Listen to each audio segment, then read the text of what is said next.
It's not often that you get to rummage through someone else's games dungeon, but yeah, I had the opportunity to at the retro games thing going on at Scolton Manor, which is a Victorian house, as you can see here, which is now a museum. Now, normally it's a museum of sort of Victorian type life and what the house was and all that. They've got their VE thing going on at the moment, which is very interesting. But for some reason, in one room, they had this, which was a fantastic games collection. I'd love to be able to credit whose it was, but I'm afraid I don't know. So if you do know whose it is, or it's yours and you're listening, please let me know in the comments. And thank you for putting it there. It was amazing. And, well, yeah, thank you to Scolton Manor for homing it for a week. I'm afraid the display is no longer there, but I will put the details to Scolton House or Scolton Manor, forget which it is, in the description box below if you're tempted to go and have a look. It's in Pembrokeshire, by the way. In Bethlehem, not that one, the one near Haverfordwest. As you can see, the collection was pretty amazing. It had just about everything, all the stuff I remember from my childhood and the days of selling this stuff in the shops. Yeah, I don't recognise many of those Pong consoles, Pong clone consoles, but then there was millions of those, so that's not much of a surprise. They had quite a few machines set up. They had a NES, a Megadrive, a Saturn, and a couple of other bits and pieces, all along the rail around the building, or the room, I should say. They had these boxed games. I think there was some PC stuff, Amiga stuff, a bit of everything, really. It was nice to see that Game Gear actually with the TV tuner. I'm not sure I've seen that box before. Good old Amiga and Atari ST stuff. Sorry about the glare on the cabinets, not a lot I can do about it, I'm afraid. Not everything was in cabinets, most of it was. Oh look, the old 128+2, that was the machine I had. Well, I still got it, in fact. Some Commodore bits and pieces, Commodore 64, the enemy of us specky owners. Look, the old BBC, remember that from school?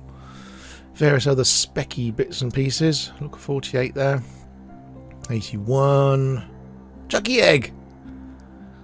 It really is an amazing collection. Look at the Dragon 32. God, look at that. Box Jaguar.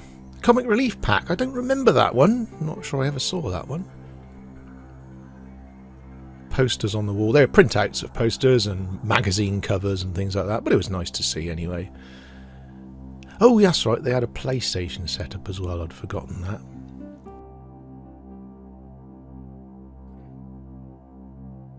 Megadrive 2, with an Amiga game in it, ironically. Original Megadrive. Megadrive, oh, the power stick, control stick, I forget what they call it now. It all looks super lest boxed. Some nice boxed SNES stuff. I say most of the boxed stuff that they had was in really good condition, actually, a lot of the games. TurboGrafx, I don't think I've ever seen one of those in a while. CD32, which never really took off, alongside another machine that never really took off. I don't know whether that was deliberate. Put those two in there together. Saturn, guns. Oh look, Clockwork Knight. Oh, and Panzer Dragoon in the background there. Beneath the Steel Sky. Oh, wow. It was such an amazing display. Poor old Sonic looking bored there because no one was playing it. You might be wondering, yeah, there was absolutely nobody else there, which was a bit weird being in this country house with sort of mainly Victorian stuff, and then this one room of games. Apparently this display has been there before, so I don't know, keep an eye out, it might turn up again. There's an N64 pad that I've never seen before. It's a weird one. Lilac Wars, that was always annoying when we had that in the shop because it was ginormous and didn't fit on any of the shelves. Well, that Dreamcast has gone yellow. I think somebody must have been smoking with that. That Revenge of the Gator box, it looks brand new. Look at that Decathlon. That's a nice one. Ghostbusters. And those plastic clamshell cases, I never had many of those. And that Game Gear Spider-Man looks brand new as well. Honestly, some of the stuff there was amazing. Oh, some POS stuff they had. I suspect we probably had that in one of the shops back in the day. I can't remember now. Some mags with bits and pieces in. I don't remember that computer at all. There was a few bits and pieces in here I'd never seen before. Jupiter Ace. Never seen that before. What was that one? Is that some Radio Shack stuff? Oh, look, Maria Whittaker. I mean, I was in there on my own, but I wasn't going to do anything, was I?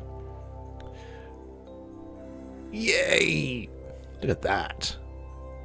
I did sit down and have a quick go on that one. It was a bit difficult to play anything. They set it up for kids, so all the chairs were about 18 inches high, which for somebody with a bad hip and a bad back and bad everything, it wasn't that easy to sit down. As you can see, really nicely laid out. Some really interesting stuff in there. There's some handheld stuff in there as well, which I think I took some footage of as well. We'll get to that in a minute. Oh yeah, there we are. Look, Scramble. Did you ever have that one? I had Astro Wars. What one did you have? We all had one of those, didn't we? Look at that, actually boxed. Look at that. Spyro. He will pop up again later on. I'll explain that in a bit. Zelda Advanced SP. That's the same SP that I've got, actually. Same colour.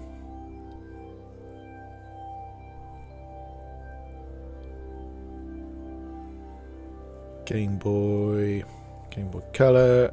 Game Gear. I wonder if that one works. They never work, those things. Barcode Battler, was it? Something like that. I don't know. I've never even seen one of those, I don't think, before. And bizarrely, underneath all that was a Sinclair QL box just hidden.